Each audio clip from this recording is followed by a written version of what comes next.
Hello friends, welcome to Nazma Swad recipes. కృష్ణుడికి ఎంతో ఇష్టమైన అటుకులతో కృష్ణాష్టమి స్పెషల్ అయిన ఈ టేస్టీ స్వీట్ని అయితే ప్రిపేర్ చేసుకుందాము. రెసిపీలోకి వెళ్ళే ముందు ఫస్ట్ టైం నా ఛానల్ చూసినట్లయితే సబ్స్క్రైబ్ చేయండి, లైక్ చేయండి. అయితే లేట్ చేయకుండా స్వీట్ని ప్రిపేర్ చేసుకుందాము.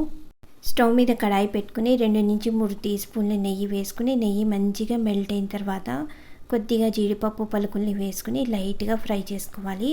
మన జీడిపప్పు పలుకులు కొద్దిగా ఫ్రై అయిన తర్వాత కొద్దిగా కిస్మిస్ కూడా వేసుకుని 2 ఈవెన్గా ఒకే కలర్లో వచ్చేలాగా ఫ్రై చేసుకోవాలి.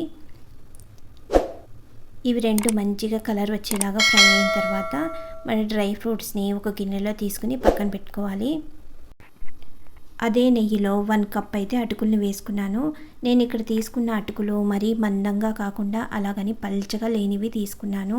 ఈ విధంగా అటుకులు వేసుకున్న తర్వాత మన నెయ్యిలో లైట్గా పొంగేలాగా స్టవ్ మీడియం ఫ్లేమ్లో పెట్టుకుని లైట్గా ఒక 5 మినిట్స్ అయితే మంచిగా ఫ్రై చేసుకోవాలి. ఈ విధంగా లైట్గా పొంగేలాగా ఫ్రై చేసుకున్న తర్వాత స్టవ్ లో ఫ్లేమ్లో పెట్టుకుని 1/2 కప్పు ఎండు కొబ్బరి తురుము వేసుకున్నాను. మీ దగ్గర పచ్చి కొబ్బరి తురుము ఉంటే కనుక పచ్చి కొబ్బరి తురుము వేసుకోండి. పచ్చి కొబ్బరి తురుముకు బదులుగా నేను ఇక్కడ ఎండు కొబ్బరి తురుము వేసుకుని ఒక 3 మినిట్స్ మంచిగా ఫ్రై చేసుకున్నాను. ఈ విధంగా ఫ్రై చేసుకున్న తర్వాత 1/2 కప్పు గోరువెచ్చగా ఉండే మిల్క్ని అయితే వేసుకున్నాను.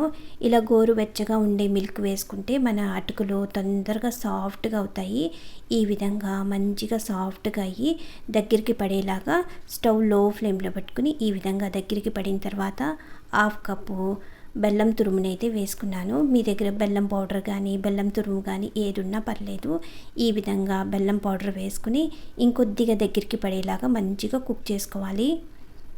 ఈ విధంగా సాఫ్ట్గా కుక్ అయ్యి మంచిగా దగ్గరికి పడిన తర్వాత కొద్దిగా యాలక్కాయల పౌడర్ వేసుకుని మంచిగా మిక్స్ చేసుకున్న తర్వాత లాస్ట్లో అయితే నేను ఇక్కడ నెయ్యిలో ఫ్రై చేసుకున్న డ్రై ఫ్రూట్స్ వేసుకుని మంచిగా మిక్స్ చేసుకున్న తర్వాత లాస్ట్లో నేను ఇక్కడ పించ్ పచ్చకర్పూరం వేసుకున్నాను.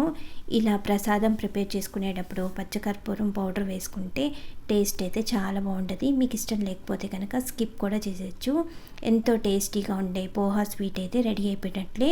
మీకు నచ్చినట్లయితే మీరు ఇంట్లో సరే ట్రై చేసి ఎలా వచ్చిందో కూడా కమెంట్ చేయండి, లైక్ చేయండి. Thank you for watching.